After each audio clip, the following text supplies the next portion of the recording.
Good morning and welcome to you all. For those of you who don't know me, I am Amy, and I'll be coordinating the order of events for today.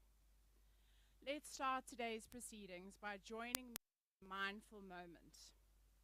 I invite you all to close your eyes with me, if you choose to do so, and take a deep inhale breath and bring to mind your memory of Michelle.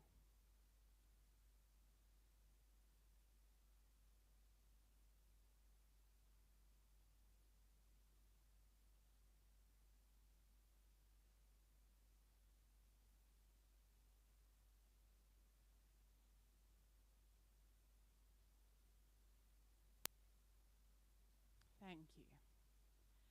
Before I start, I would just like to mention that I am a teacher for all my sons, and my usual audience is 9 and 10-year-olds. But as I look around here today, I see a beautiful assembly of people from all walks of life. Michelle wouldn't have had it any other way. A mixed bag of licorice all sorts, as she would say. I would just like to formally welcome all of you here today to commemorate Michelle for all that she was.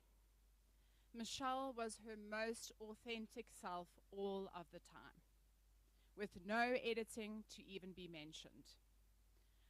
A quote from The Velveteen Rabbit, one of Michelle's all-time favorite children's novels, highlights this rare quality of hers perfectly.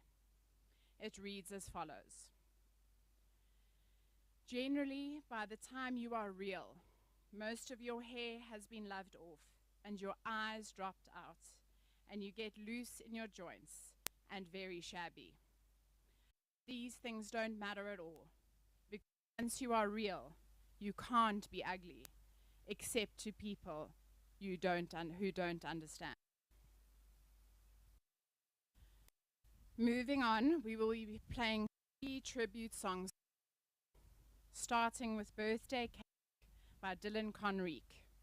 This is a dedication from her daughter, Cameron.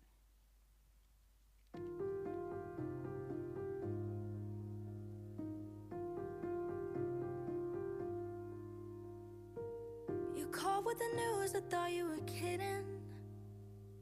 You were always joking all the time. You kept breathing but stopped living. Held it like poison inside. They say everything happens for a reason, but it only makes you mad. 'Cause how in the hell can you believe 'em when nothing brings her back? It's hard to know what she would say, but you to live like the world on fire. You to love like hearts don't break. Never look down when you walk the wire, like she made it to 48. So made your birthday cake.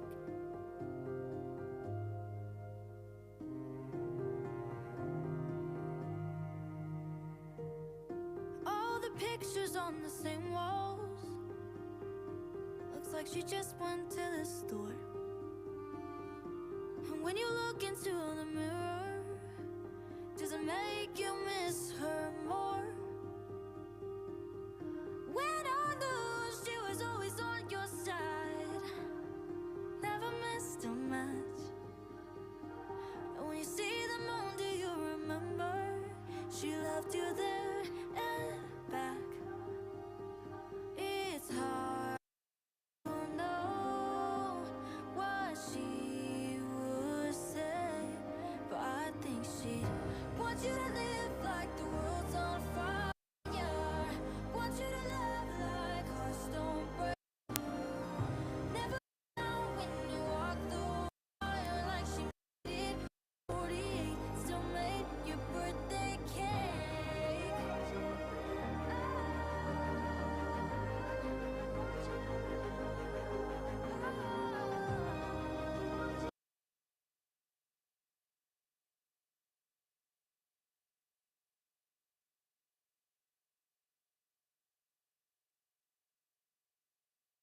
Want you to love like hearts don't break. Never look down when you walk the wire, like she made it, she made it. Oh, want you to live like the world fire. Want you to love like hearts don't break. Never look down when you walk the wire, like she made it to 48, so made your birthday cake.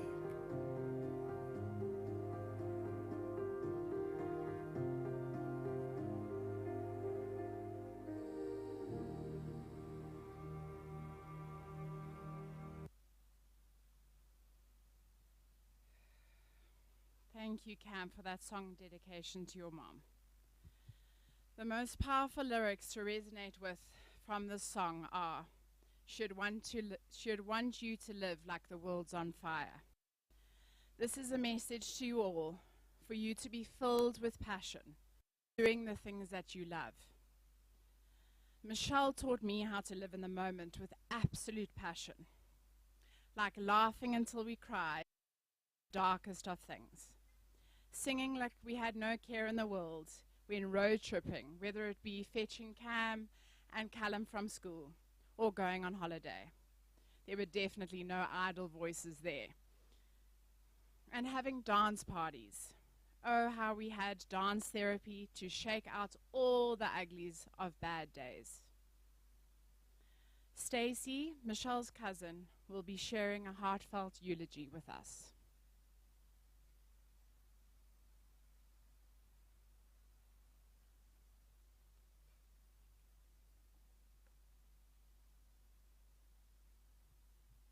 Hello. I have cursed my sister for moving overseas because she's really good at this and I suck at it. So forgive me if it's a mess, but I'll do my best.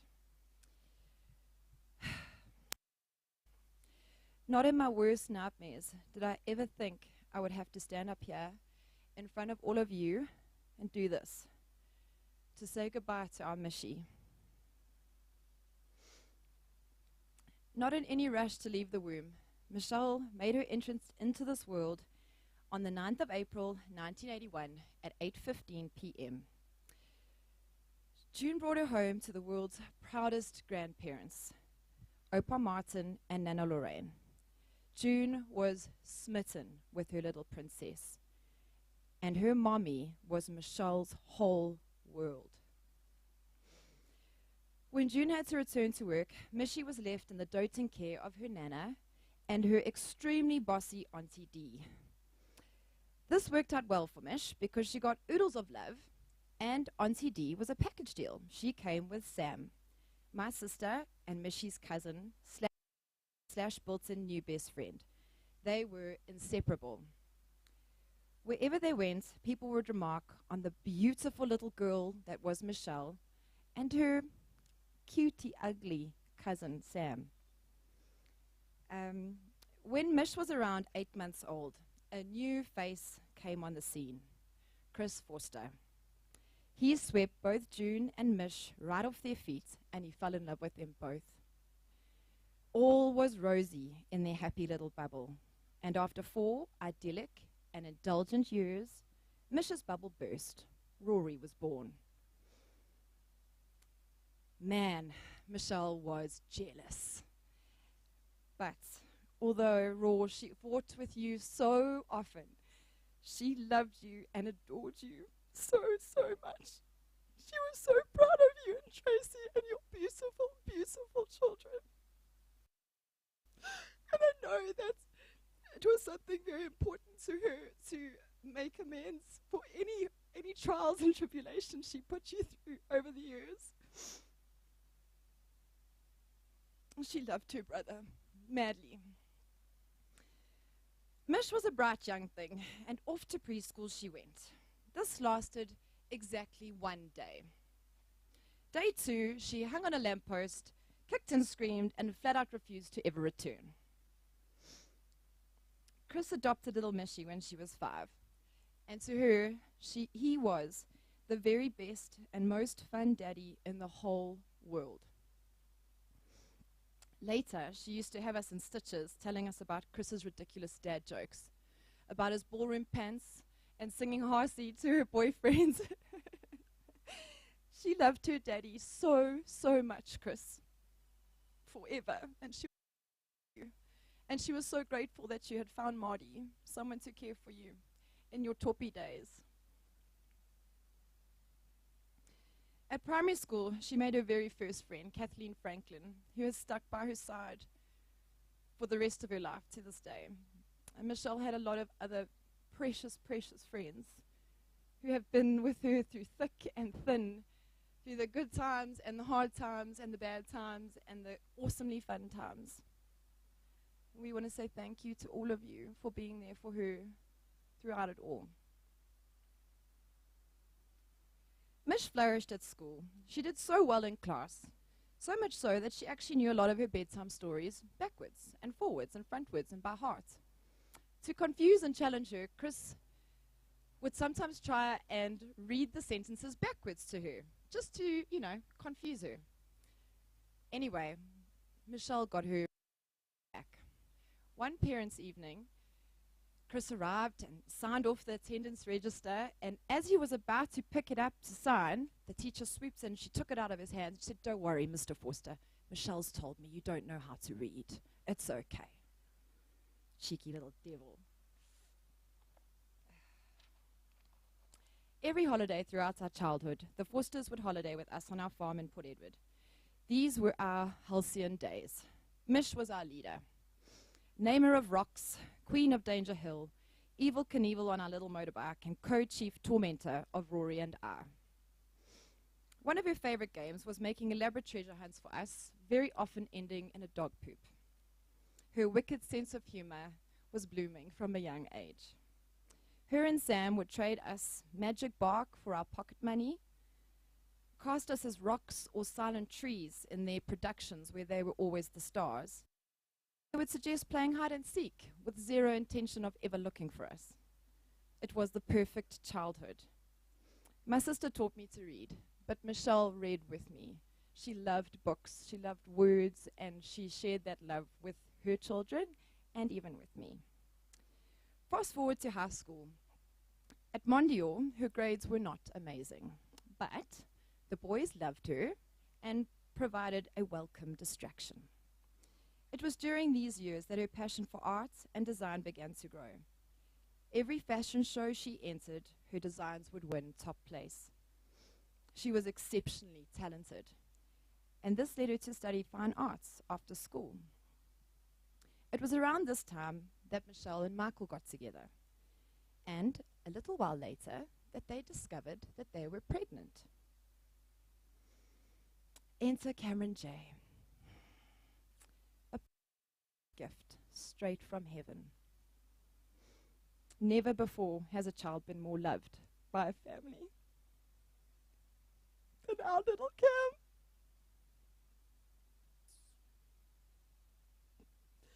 Who we now know grew up to be someone your mother called her best friend, her confidant,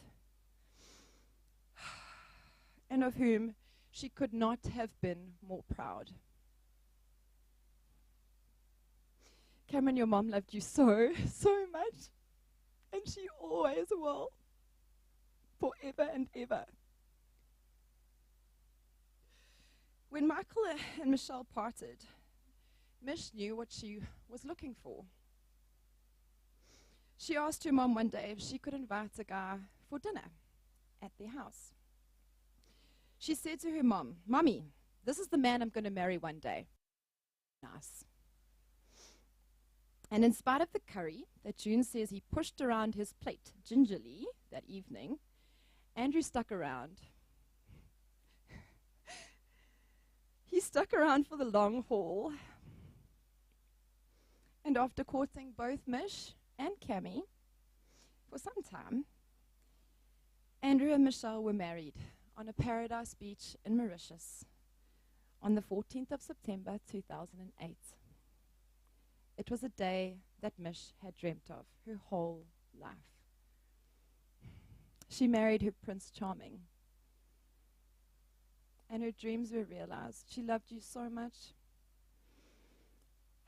And marrying Andrew came with the most amazing benefits. It came with the Cross family.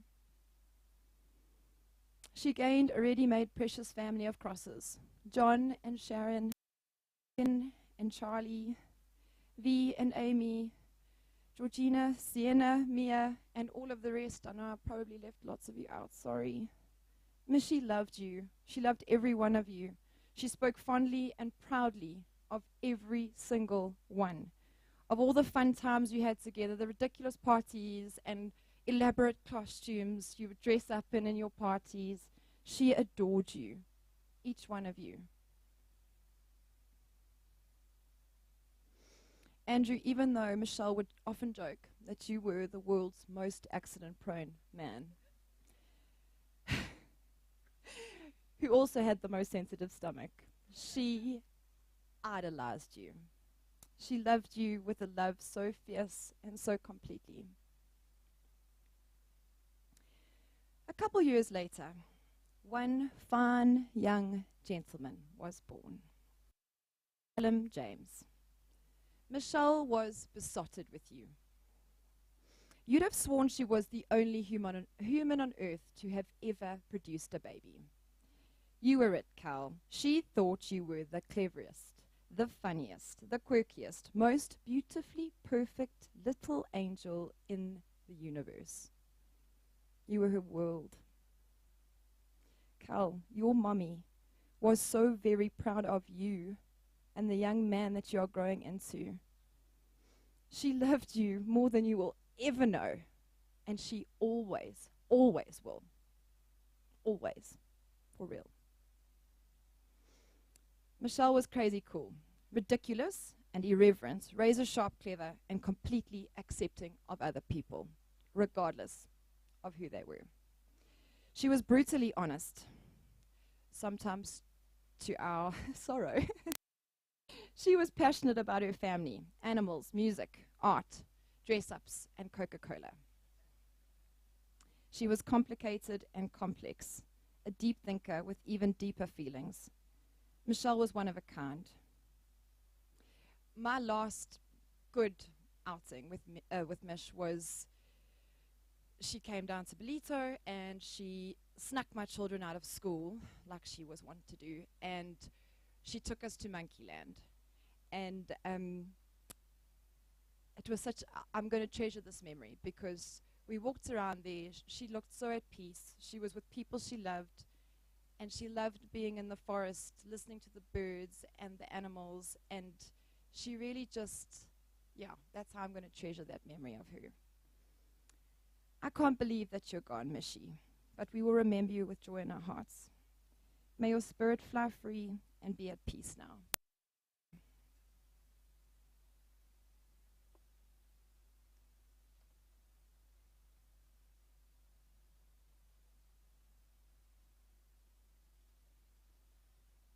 Thank you, Stace, for those moving moments of Mish's life. Thank you.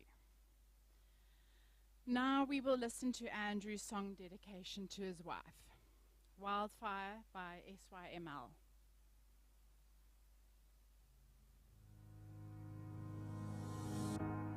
Darling, please take my hand. Please get up, rise to stand. I can't be the one to sing your song, 'cause I believe it's not your fault. Don't be scared, you are my rock. Nothing's gonna hold you down for long. Sometimes we break so beautiful, and you know you're not the only one. I breathe you in so sweet and powerful, like a wildfire burning inside my lungs.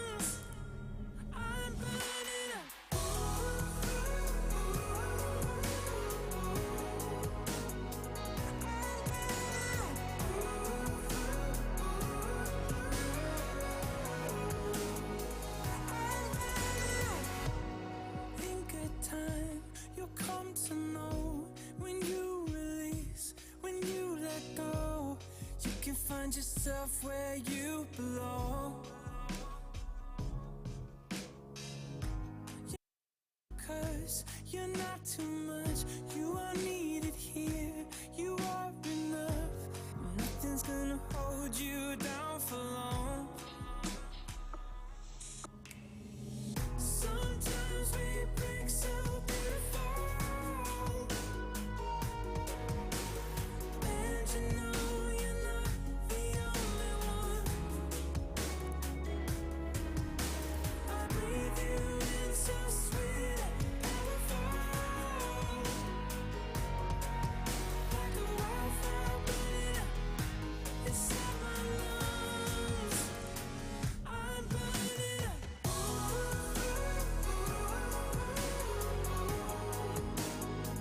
I'm burning up.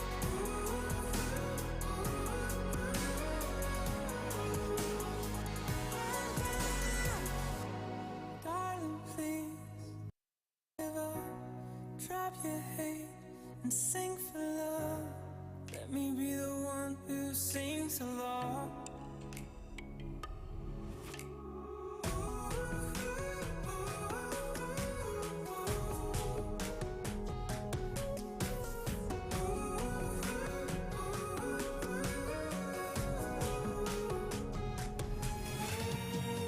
Sometimes we break so beautiful,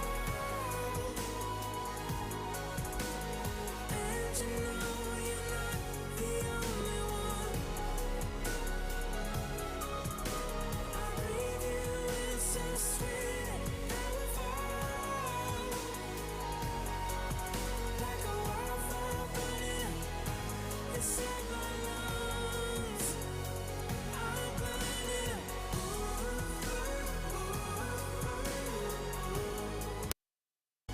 I'm burning up. I'm burning up.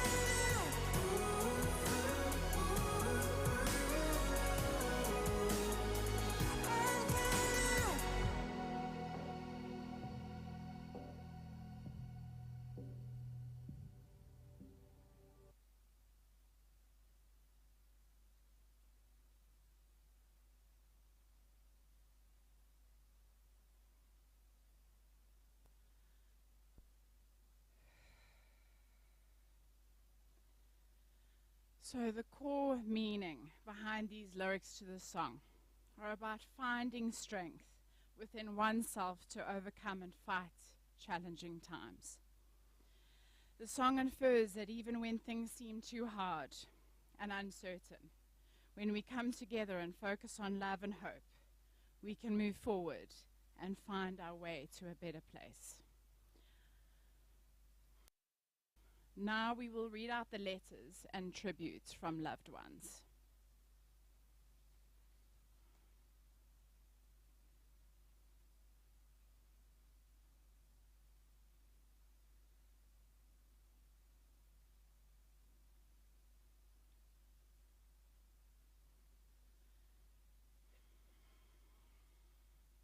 The first one is from Mia. Just bear with me as I take my deep breaths too. To Aunt Flippy, I miss you so much. If anyone was rude to us, you would be there for us and stand up for us. I really wish I could hear your voice one last time and to see you. I love you so much.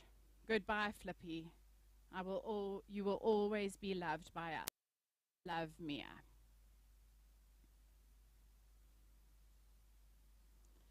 From Sienna. Auntie Flippy was always good to us, and I hope she rests in peace. We will miss her terribly. With much love from Sienna. This is a message from Helene, Kate, Steve, Laura, and the girls. Michelle, you brought light into every room. You brought spark to conversations, and you brought joy into our lives through Cameron and Callum. We will miss you dearly and remember all the good times we shared. Our love goes out to Andrew, Cameron, Callum, and all those who loved Michelle. From Helene, Kate, Steve, Laura, and the girls. This is a message from Jess. Where does one even begin? Since hearing about your passing, everything has felt unreal. It never really feels real until it feels real. Today, everything hurts, and the reality seeps deeper and deeper into my heart. It is truly heartbreaking to know that every time I come back here, I will never again hear that infectious laugh of yours. I will never forget our first outing. We went to the zoo, and I tried to make conversation with Mish. And I asked her, will we see wild animals at the zoo? Believe me, she didn't let that one go. Mish, a part of you resides in Cam. And so naturally, by having been able to love her, I was able to love you just as much. You were not only my second mom, my best friend. I will forever be grateful for you and Andrew opening up your home to me when I needed it the most. You both have played such a big part of who I am today. Cowboy, there are parts of your mom that will always be here, that will always live on, and it's through you and Cam. Today we celebrate the legacy she has left behind in the two of you and in this world. How blessed are we to still experience that. We will miss you more and more each passing day, Michelle. Until the day comes, I cannot wait to see you again. I love you, Mishy. Love, Jess. This is from Colleen Jackson. Andrew, I am so sorry to hear about the tragic loss of Michelle. Brandon messaged me this morning with the sad news. Brett would have been heartbroken. You both meant so much to him. My heart goes out to you and your family. Our thoughts and prayers are with you all at this difficult time. Regards, Colleen Jackson.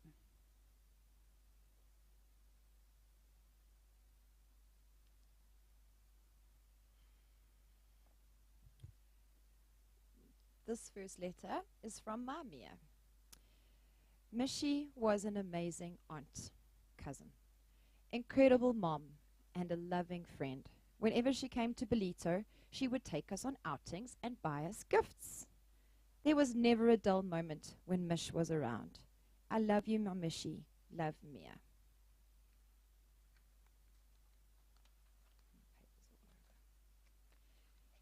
The next email is from Uncle Tommy. Andrew, Rory, Cam, Callum, and our hearts are broken at the loss of our dear Mishy, and we wish we could have been with you guys today, as family is everything, and we would have loved to celebrate her life with you. Mish was always vibrant, caring, and full of fun. These are the memories we will hold on to forever. All our love, Tom, T, Trav, Kels, and baby Carter. And this one is from my sister Sammy. A farewell to my dear cousin Mishy. I am here in spirit today and still feeling shattered by this devastating loss. Mishy, where do I start? Born 2 months older than me and the leader of our early childhood pack, we grew up together. And you were my big cousin and my hero.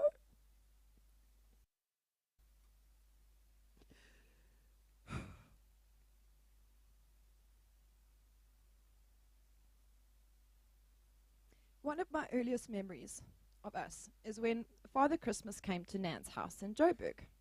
It was actually just Opa dressed up. But when Santa asked us our names, you said your name was Michelle. And I just copied you as usual and said my name is Michelle too. Every holiday you would come to the farm and we spent countless hours together playing on the rocks, the treehouse, hanging out at the beach, the wild coast sun, or else just generally terrorizing our younger siblings. You were so talented at drawing beautiful dresses and just about anything. You were sophisticated and from the city, and I was the farm girl from the shack. We fought a lot, played millions of games of Uno, and got up to mischief, like making fires on top of the shed roof that was full of gas bottles inside. You my room in multicolors, and I used to make you fancy sandwiches when you came to stay by us for a few months. We loved going on horse outrides together, and when we were older, spent a lot of time planning how to get to Jaws and Margate on the weekends. We've got piercings together, learned to drive together. That explains a lot. And shared so many treasured memories. Even though at the time I was overseas, I counted back and I just knew the day that our Cami was born. You've been such a big part of my life, Mishi, and even though we didn't get to see each other that often anymore, when we did, it was still the same. And I can't believe I won't hear your voice, your loud laugh, or sarcastic comments anymore. So many songs remind me of you. We've always been so close and shared a special bond. Only a few months back, we were saying we're just like second sisters.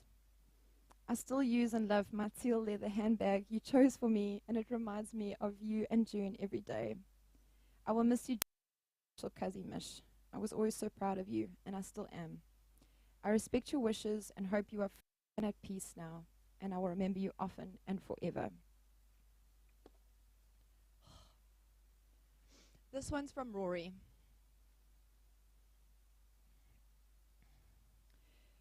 Michelle, my big sister. I want to start this by saying I love you. I always will. I wish we could have had more time, more years to go properly grey and try recall our childhood years. We had some awesome moments that even if I wanted to, I could never forget.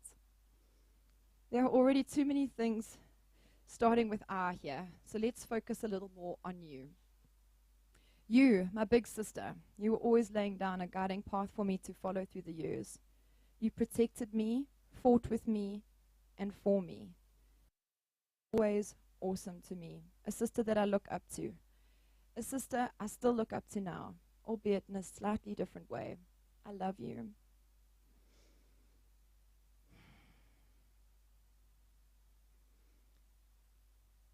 There was pain, tremendous pain, I know. And it's over now.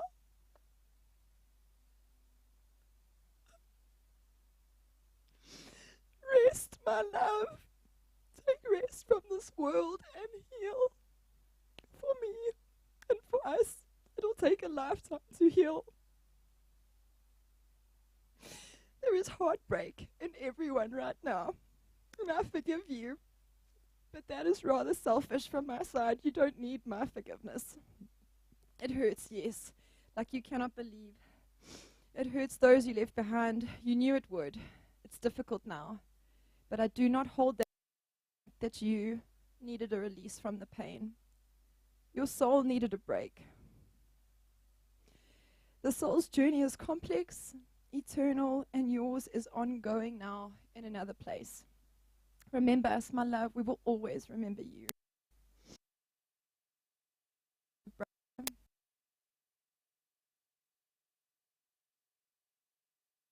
You.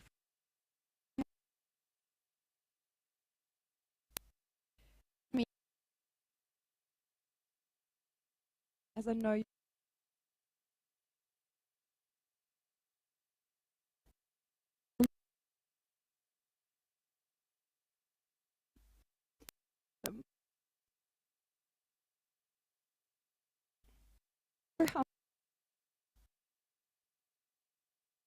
Not this way.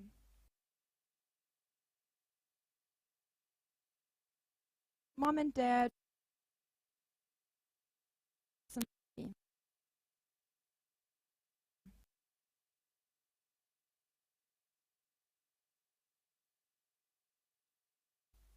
The last,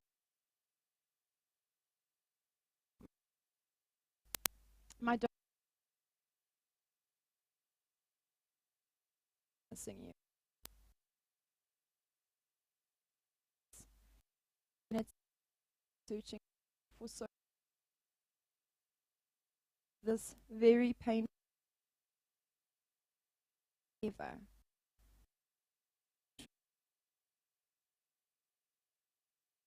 I'll miss you more than I can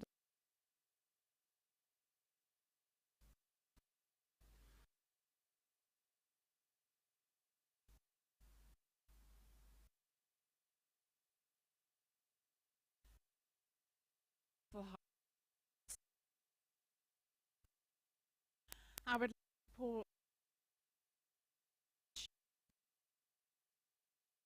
machine to Michelle.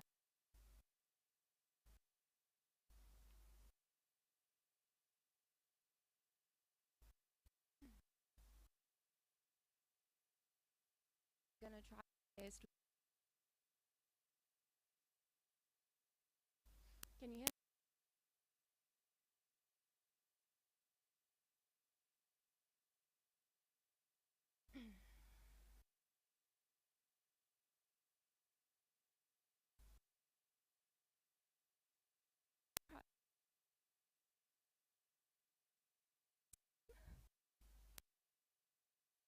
In all the weeks since we lost, feels like bye. Sudden, abrupt.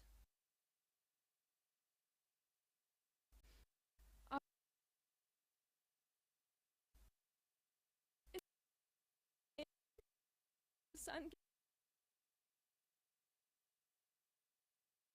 the first team of your life.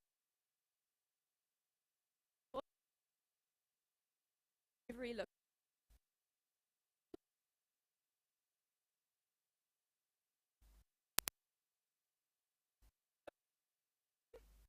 I don't know.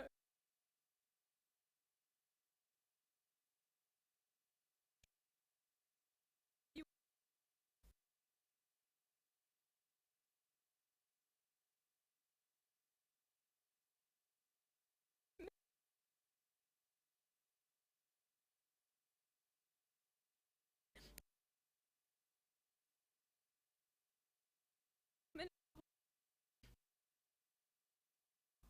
what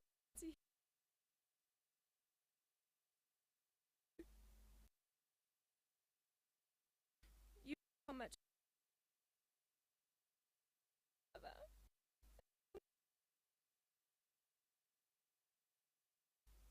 of the words you say.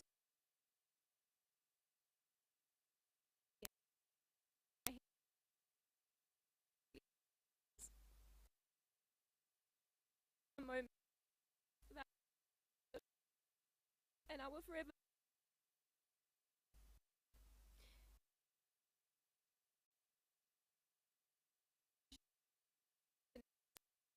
until and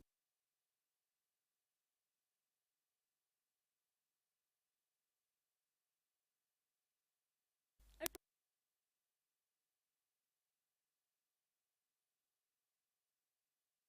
promise I know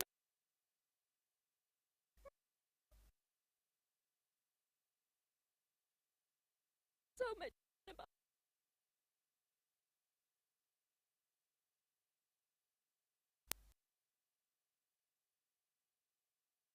you life to the fullest. Deserve. We're an absolute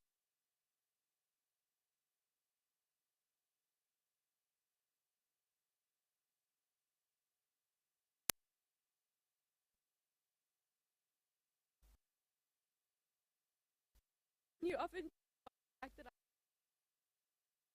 probably burning your me.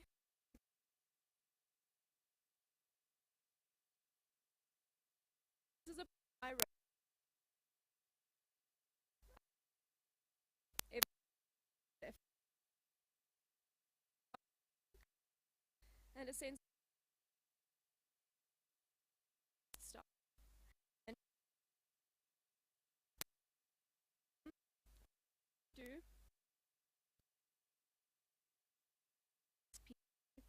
I love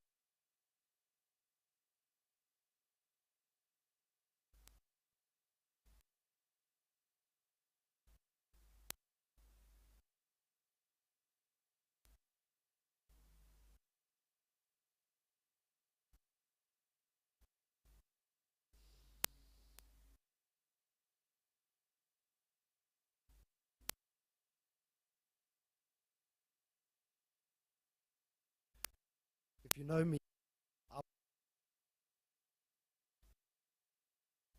make no apology.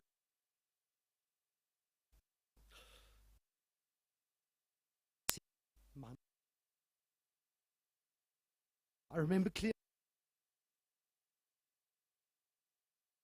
5. You the sp- was expected.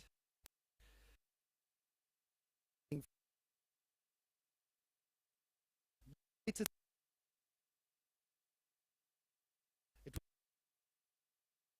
was all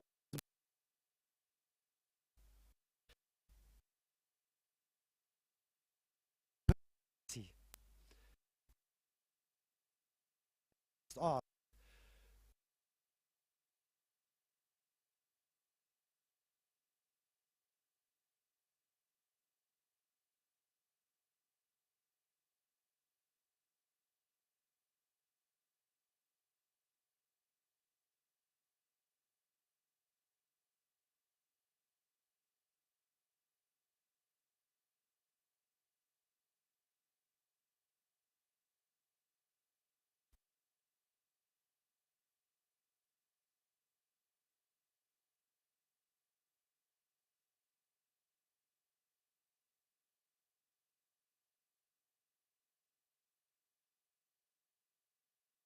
Tammy's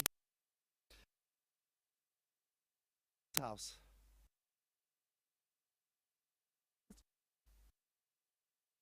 Mom was meant to work all day until much later.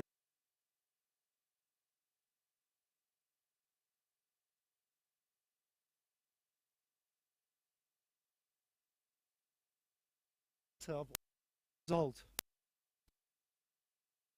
Met my mom at Soul Candy a few months earlier. I hadn't told her I had a daughter. I remember the sound of the garage door opening and the panic set in. I jumped up. I raced to the garage to head you off, Mom. Whew. I'm sure you must have gotten the frights of your life.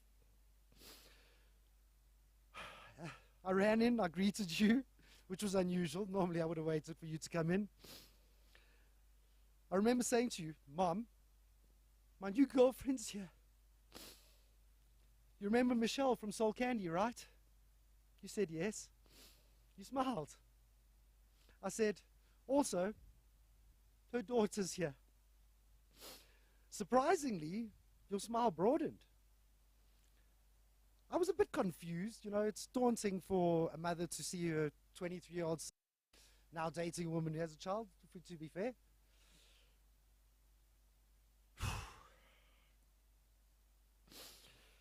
I took it at face value, and I made the introductions. And I was still anxious about what questions I was going to be asked later.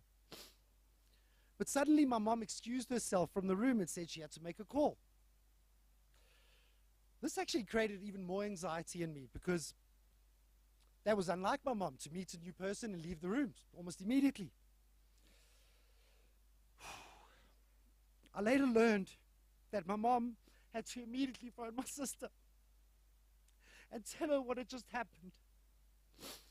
The phone call was brief. My mom did not even greet you, you told me. She had to tell her what had just happened. Megan, do you want to come meet your brother's future wife, you said. Sister, some weeks earlier, had been to a fortune teller of sorts. Yeah. And I think he or she was categoric in what they said to you. Your son was going to meet an older woman, and Stacy discounted her age earlier. She was born in 1980, but she would love you for that. An older woman, slightly, who already had a daughter.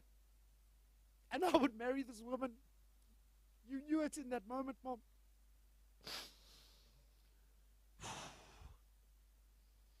Oh, sorry.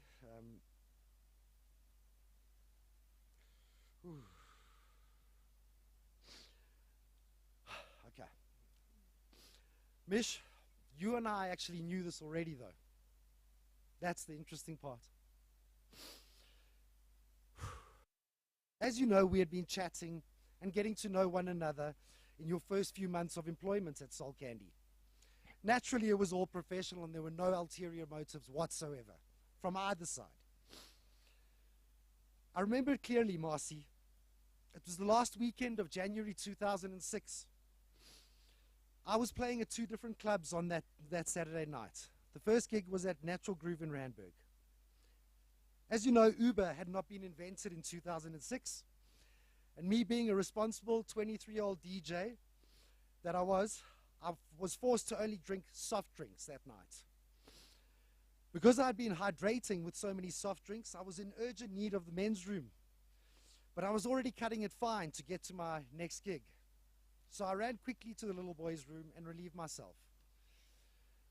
Being as sober as a judge, I walked out of that club to go to my car. It was in Midrand, at Truth. So there I am, going just below the mandatory speed limit of 120 k's, which of course any responsible Golf GTI driver would adhere to, especially when you were running late. Mishy, I remember it well. I was passing the William Nicol off-ramp when I decided to pick up my cell phone and call you. You see, there was no Bluetooth car kits around this time. And being so responsible as I was, I pulled over to make this call.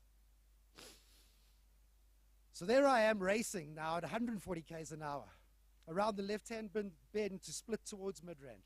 Cell phone in one hand, other hand on the steering wheel, somewhat inebriated, I dialed your number. You picked up almost instantly. I don't recall it ringing. You caught me off guard. I was still rehearsing what I was going to say to you. I could hear your voice. I mean, it was about 10 o'clock at night and we had barely spoken on the telephone at this stage. But I could also hear that you were happy that I had called, Mish. Mish, from day one, I could understand the different tones in your voice. I understood immediately how you were feeling just by the sound of your voice. We greeted, we laughed, and I felt silent for a moment in order to build up my courage.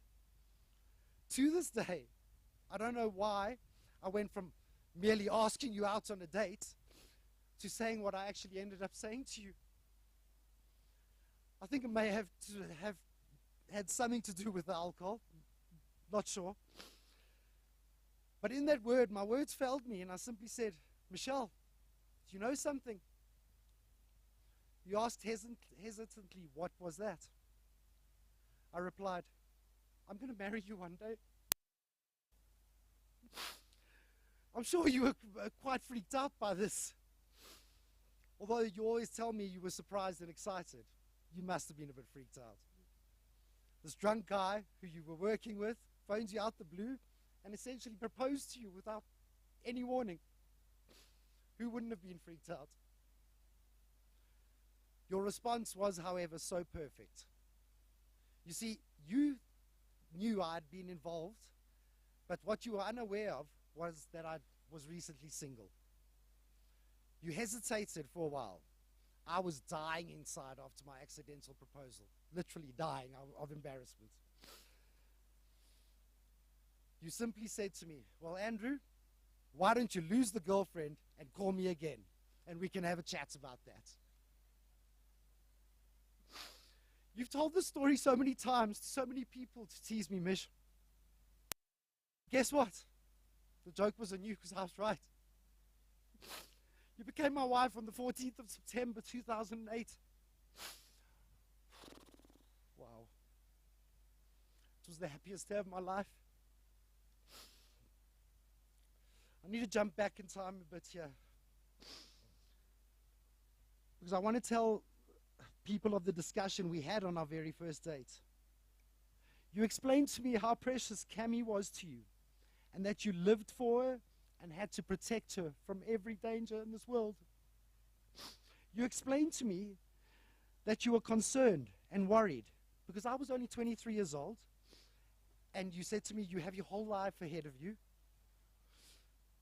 Why would you want to get involved with an elder woman that had a child? You said to me you were looking for something far deeper than a short-term boyfriend for yourself. You didn't want to be bringing random men into the house to introduce them to your daughter and then have breakups. Sorry.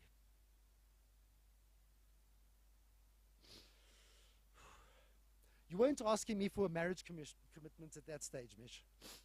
I had already asked you, but definitely you were asking me for more commitment. You said to me that you and Cameron were a package deal, and she came first at all times, no matter how she felt about me. What she didn't know is I'd already thought about this. Yes, I was nervous at first. But from what I knew of you, Mish, I realized that if Cameron was even 10% of the person you were, she must be absolutely incredible. And again, I was right. Never have asked you out if I had not have considered the impact any relationship may have had on Cameron. Never. Fortunately for you, for me, for you, falling in love with you gave me two of the greatest gifts of my life from the outset. I gained a soulmate as well as an instant daughter. I could not have ever imagined having the privilege of raising such a gem of a human being with you.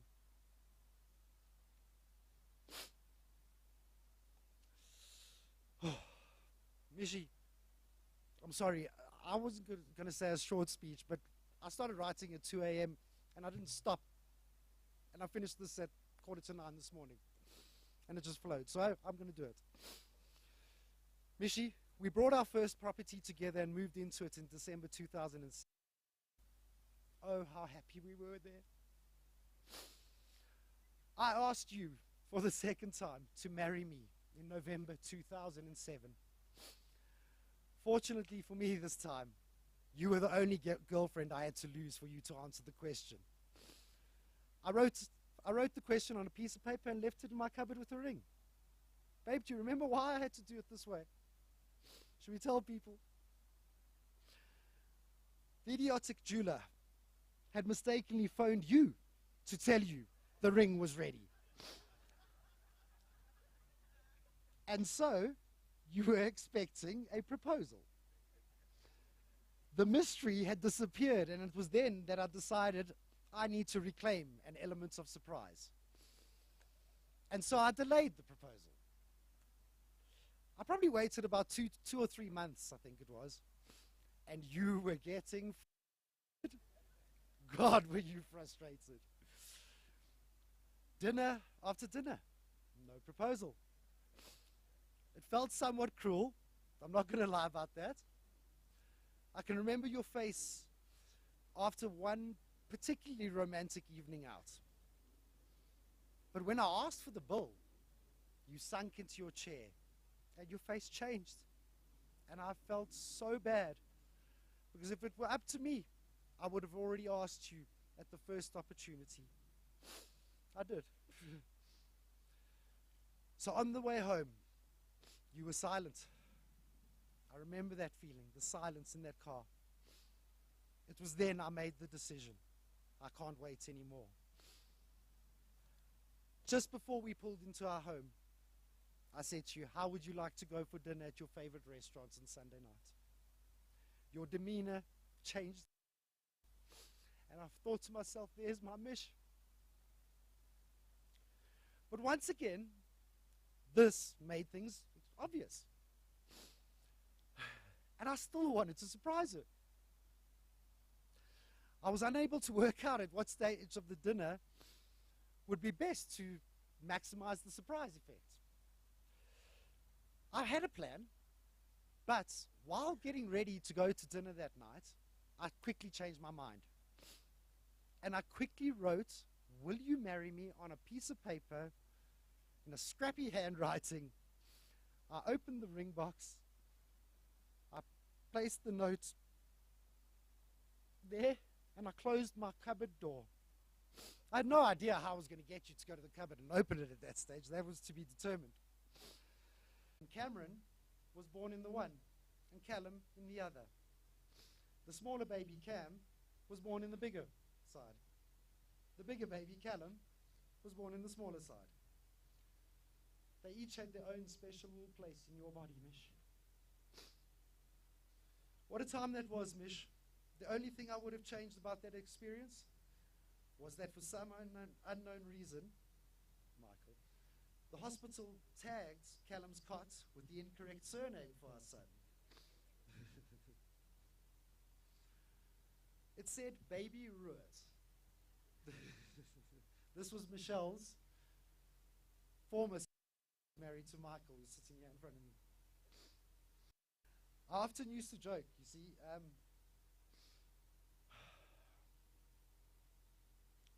the surname Ruiz is spelled R-O-O-D. And I used to say that Michelle had gone from rude to cross now, which was pretty apt. And seeing that I'm a dad of 2 kids now, I'm pretty entitled to make dad jokes like that, I think. Mish, the years rolled by. We had happy times, we had sad times, but our love for each other remained consistent throughout. Our daughter Cameron would defy all the odds and go from a child who was almost failing, I think it was standard 7, Cam? 8 and 9? To one who finished matric at St. Teresa's in Rosebank with a high 70 average, 4 distinctions, am I right? 3, 4? 3, okay, we'll just say it's 4. We could not have been prouder. That is until we attended your graduation from Wits University on the 25th of April, 2022, with a law degree. Who would have thought it? What a remarkable young lady you are. Cam, she was and always will be your best friend. She loves you, Cameron. Don't ever doubt that for one little second, okay? Another proud moment for Michelle was when our son, Callum, was accepted to attend the prestigious St. John's College here in Houghton. This was a source of immense pride for you, Michelle. You often said that you could not have dreamed of the life we created for our kids.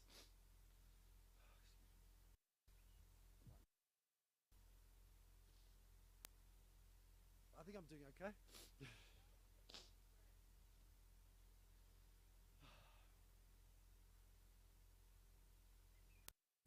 So proud of him and ourselves for being able to send our son to such an acclaimed institution.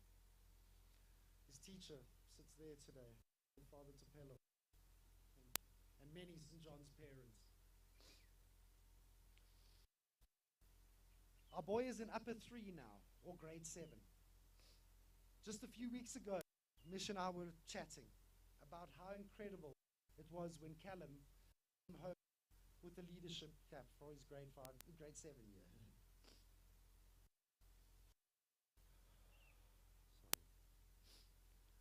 Same cap he's wearing. Your mum was incredibly proud, Cal. Mish, in so many ways, you knew this. Love between a mother and her son is different. When preparing the folder for the slideshow that we will be playing throughout the afternoon today, I noted how many pictures there were of you and him kissing one another. All through the years, it was just incredible. There was just so many, right from a little baby all the way up until now. No, I'm kidding.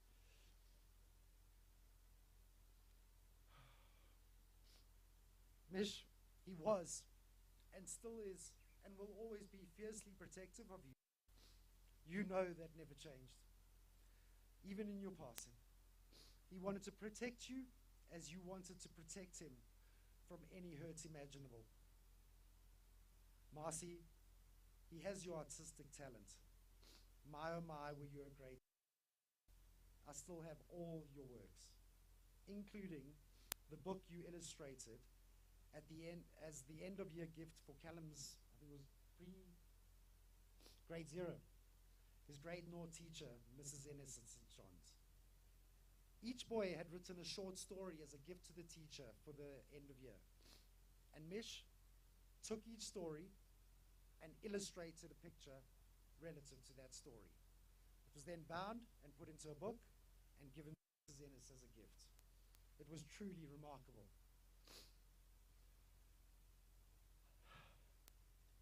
Mish, he has your thirst for knowledge and craving to read.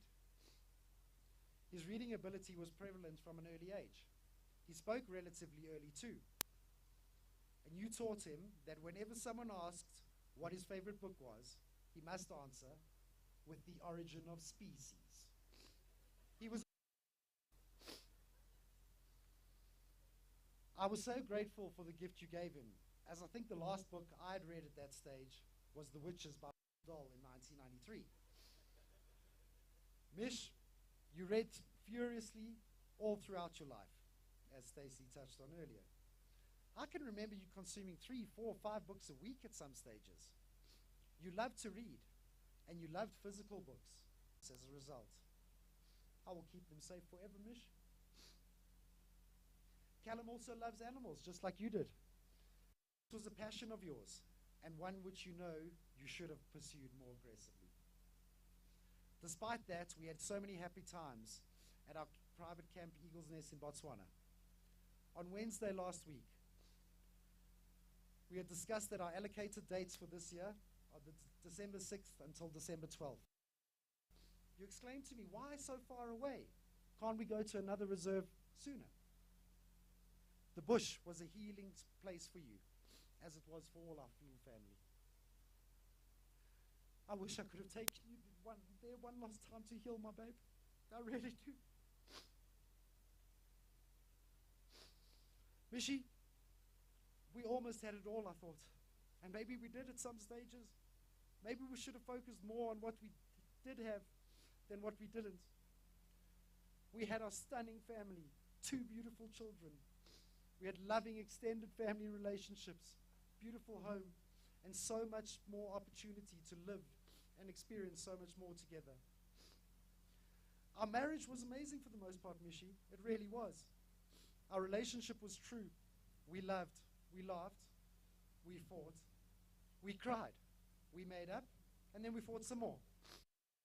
But we kept going and going, no matter what. We both made many mistakes which caused each other deep pain and deep hurt. More so in the last few years, Michelle. We both had our challenges, health challenges too. Yours were of the unseen kind. The kind that only you could know and understand entirely. Despite that, you said to me just last week, you knew that my love and support for you had not wavered and would not ever. Okay.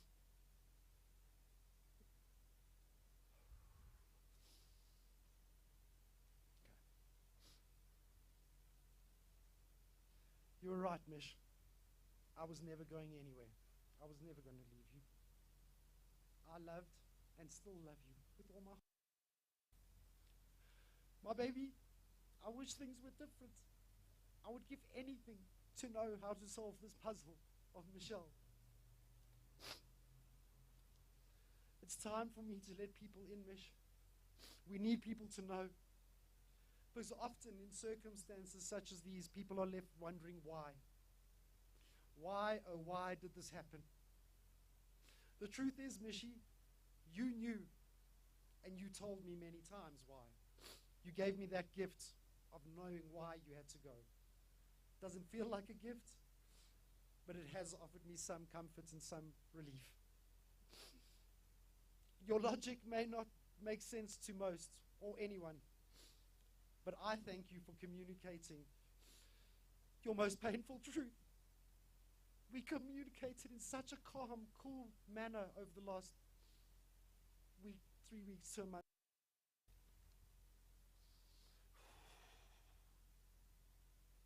In hindsight, it all makes sense how and why we had started communicating so deeply again. While I thought there was to be a different outcome as a result of this deep, honest, calm, and clearer communication, I'm still grateful for having that opportunity to do that with you. Mish, you knew you were unwell, as did I and all of those closest to you. You fought a brave, brave fight, my darling. for many, many years. You went into various treatment programs. They played with all sorts of medications and different dosages. We didn't always give ourselves the best possible chance of recovery outside of your illness, but I know how hard it was to stay consistent to your goal of getting well. I understand. Mishi, you told me a truth that I'm going to share with people today. It's important for everyone to start the healing process. Many people may not necessarily agree or accept your reasoning, Michelle, but you had your reasons. You believed that the damage you were causing due to your pain was greater than it would be as a result of you not being with us any longer. That was your belief. You know very well I didn't agree with you. I told you that. But you knew, and you said to me, I just wouldn't abandon you. And no matter how much unintentional hurt you caused for those you loved, you knew I was going nowhere. You said to me that the kids and I were better off without you, and that you realized how much pain you were causing us. But there were still great moments, Mish. You were still in there. Mishi, you said to me that it was only getting worse, and that the trauma would only increase. You said it wasn't fair to us anymore. You said you wanted to stop it and wanted to get better for yourself and for us, but you just couldn't get it right. That's what you told me last week. You told me how you could never get back to the woman you were. I told you I just wanted you to keep trying, and I would take any damage if I saw you try. But you said I had a duty to protect my kids and myself. It was my responsibility to do so.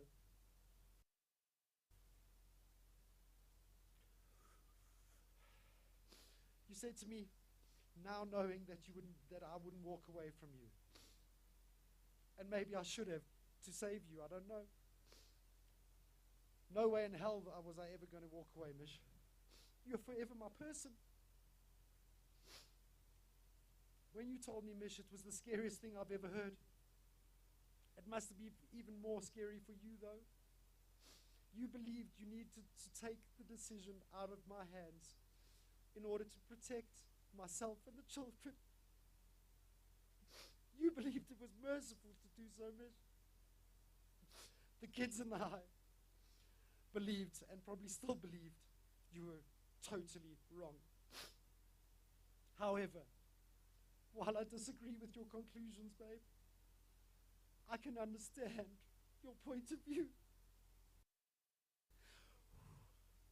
However painful that is. Mish, your passing can either be a selfish act or a selfless one. It's up to me and the kids to rebuild the happiest of lives in your honor, to make it a selfless act. This is what I promise to do for the rest of my life for you. It is what you wanted me to do more than anything. Yes, we debated this at length, and I thought that we had agreed to keep trying and keep pushing forward with recovery, Mish. I understand now you were appeasing me, and you had already made your decision, whether consciously or not.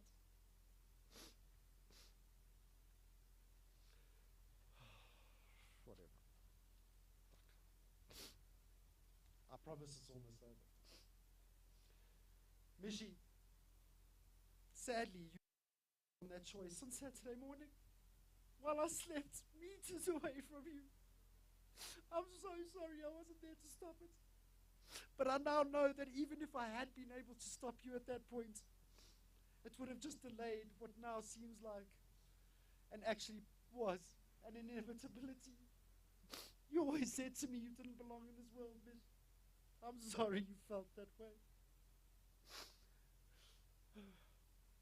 But Mishi, Mamasi, I want you to know that you will not be defined by your illness, nor by your actions in the past few years. The memory of you is ultimately the happiest one of my life. For all of us. It really is. I wish you could have seen that. The good far outweighed the bad. That's not even a comparison. It wasn't a close run thing. There was so much good. And that's what I'll hold on to. Mish, I want to say thank you for all the gifts you have given to me and my children.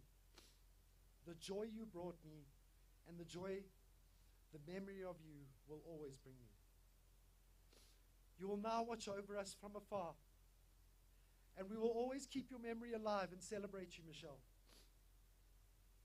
Kids, I want you to know that your mother loved you more than she could have ever loved herself.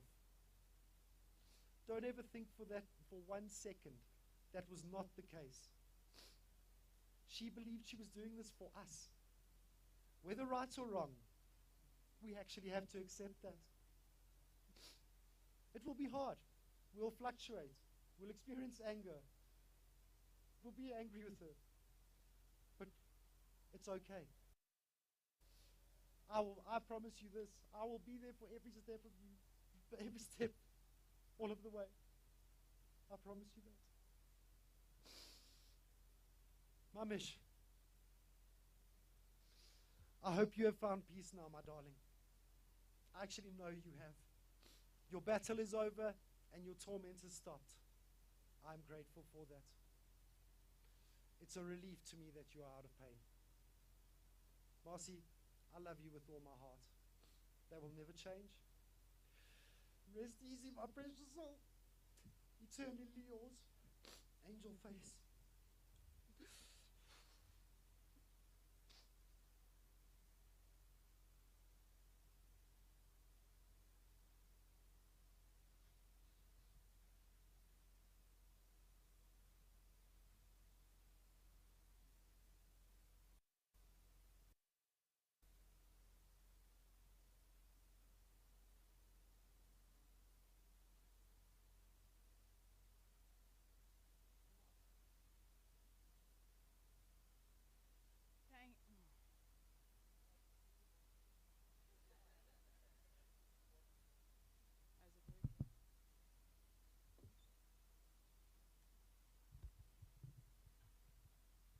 Just got to move it down a bit. I'm not as tall as you, Drew.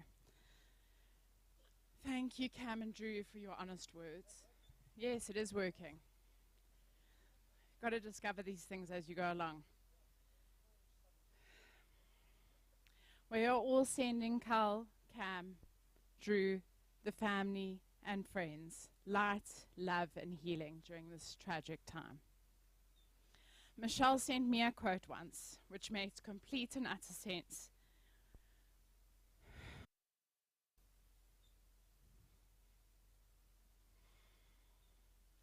When someone you love dies, you never get over it. You just slowly get through each day, but you always keep them tucked safely in your heart.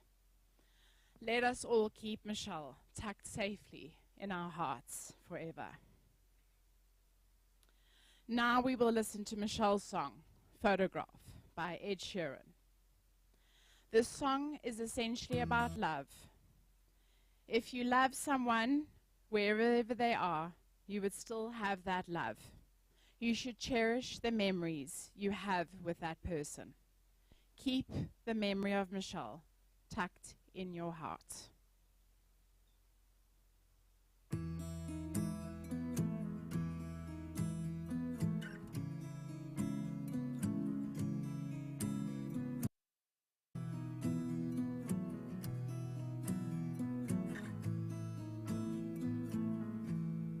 Loving can hurt. Loving can hurt sometimes, but it's the only thing that I know. When it gets hard, you know it can get hard sometimes. It is the only thing that makes us feel alive.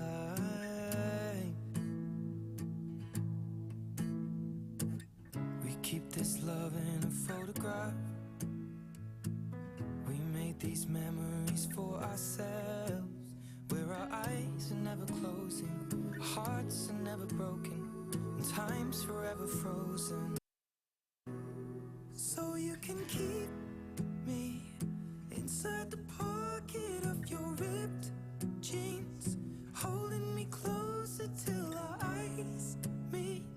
You won't ever be alone. Wait for me to come home. Loving can heal, loving can mend your soul, and it's the only thing that I know. I swear it will get easier. Remember that with every piece of you. And it's the only thing we take with us when we die. Keep this love in a photograph. We made these memories for ourselves, where our eyes are never closing, hearts were never broken, time's forever frozen still.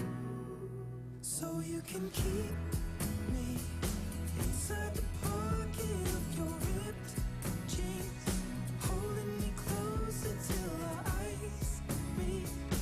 You won't ever be alone. And if you hurt me, that's okay, baby. Only words bleed inside these pages. You just hold me. I won't ever let you go. Wait for me to come home.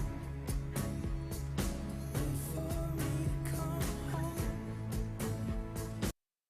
For me to come home. Wait for me to come home. Oh, you can fit me inside the necklace you got when you were 16, next to your heartbeat where I should be. Keep it deep within your soul.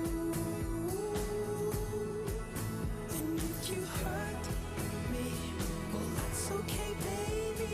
Only words bleed inside these pages. You just hold me. I won't ever let you go. When I'm away, I will remember how you kissed me under the lamppost back on 6th Street, hearing you whisper through. Wait for me to come home.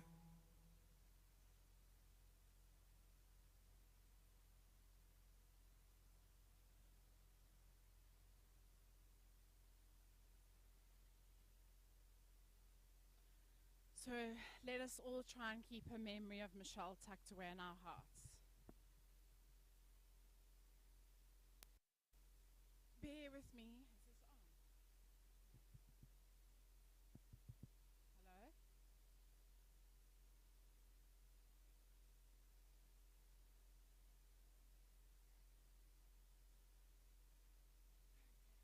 Bear with me. This is out of your comfort zone. On Monday, sat down to try and process this tragic news. I did a long meditation with Candy, followed by writing a letter to Michelle. Thanks to her for how much she was there for me as a friend and as family. During that meditation, I asked for a sign to tell me that she was okay and that she has finally found peace. About half an hour later, a bat flew into my apartment. It took me about half an hour to get this bat out. A bat. Michelle loved bats. Michelle was a bat. Then I researched the symbolism of a bat flying through the house, and it means spiritual growth and new beginnings. In many spiritual cultures, bats are a sign of good luck. This is largely due to their ability to navigate and hunt in the dark, symbolizing clarity in difficult times. The bat is a symbol of transformation. This tells me she has found clarity and peace.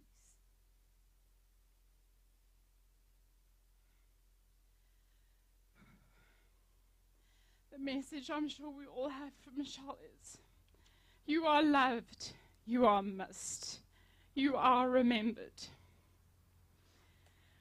Thank you to each and every one of you for being here today to share your love, kindness, and light for Michelle. Thank you to those who have come near and far. Thank you to Ron and her team at Levi on Rose for providing the space for all of us to celebrate Michelle's life.